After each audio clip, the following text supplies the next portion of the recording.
今日咧就同大家講一個就香港人點樣選擇一間係值得你付出嘅一個直銷公司。咁但係呢個咧就大家都睇到成個世界而家就中美關係啦、貿易戰啦。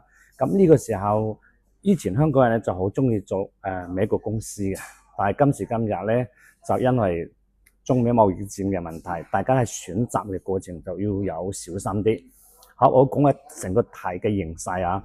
香港得700萬人口，咁淨係一個深圳咧就2000幾萬人口，即係話一個深圳等於3個香港，人口基數已經好大噶啦。咁香港人你做呢個生意嘅過程，你首先要睇到北望神州，因為中國有10幾億人口，咁咧呢個人數嘅基數咧就非常之大嘅。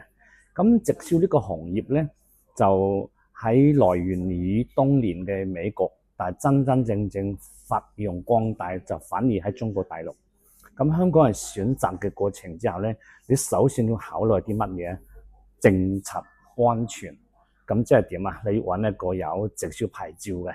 咁全中國咧就有得86張牌照咧，咁你應該就喺呢86張牌照入邊咧選擇一個係你覺得值得信得過嘅。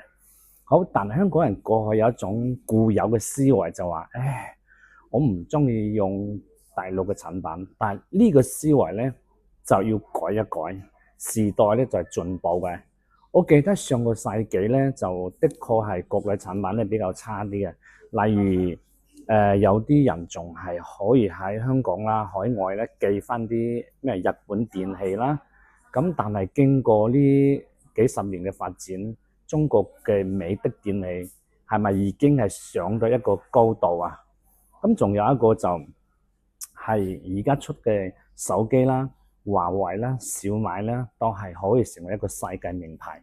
仲有一個呢期有好興嘅一個公仔咧，就我都唔記得個名嘅嚇，就又係來自中國嘅，係啦，即係令到喺世界上接受中國產品咧就越嚟越多嘅，所以我哋固有嘅思維咧就一定要改變。好，咁你喺揀大陸嘅一個有直銷牌嘅公司過程咧，你仲要諗到一樣嘢，喺86張牌照入邊，佢咧就可能有最多係有一半嘅公司喺度運作得成功嘅。咁但係有一種咧就有牌照，但係冇生意。冇生意咁點咧？就係借個牌照俾其他公司掛牌，呢種又唔可以選擇嘅。好，咁去到呢個位咧，大家就識明白啦。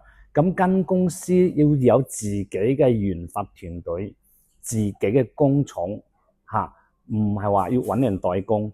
咁點樣證明係佢咧？首先咧，呢間公司嘅總部係咪開放俾你去參觀咧？係咪呢個技術係咪佢嘅專利咧？咁有冇係政府嘅第三方嘅背書咧？係你要揀咗呢樣嘢之外咧，你可以選擇嘅。咁佢嘅產品你又要睇啦。目前係過去嗰幾十年咧，有外來嘅公司啦，佢靠一個洗潔精啦、一個維他命 C 啦，都可以做得好大嘅。但係今時今日呢樣嘢已經過咗去㗎啦。咁而家咧，我哋要揾嘅係根據中國嘅國情嚟講，我哋要揾一種肉食同療嘅產品，即係話嗰人覺得當食不食就得啦，係跟住就食完之後咧可以調理身體啦。你要諗呢樣嘢係一定係自己研發、自己工廠、自己銷售，係唯一嘅一個系統，全球一張網。你唯有咁樣做咧，你先覺得係一個好嘅一個直銷公司。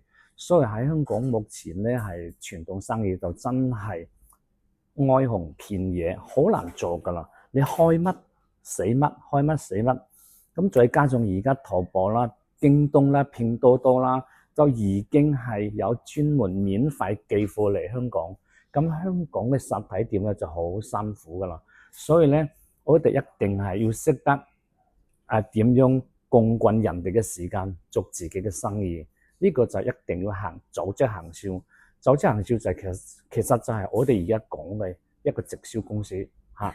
咁你聽完我今日嘅解釋之後咧，你就識得點樣揾。一定喺香港可以做，喺海外可以做，喺大陸又符合政策啊，唔好再有政策即係嗰個安全方面一定要小心嘅。所以講嘅呢啲，你識揀㗎嗬？唔明嘅話，大家下次再傾。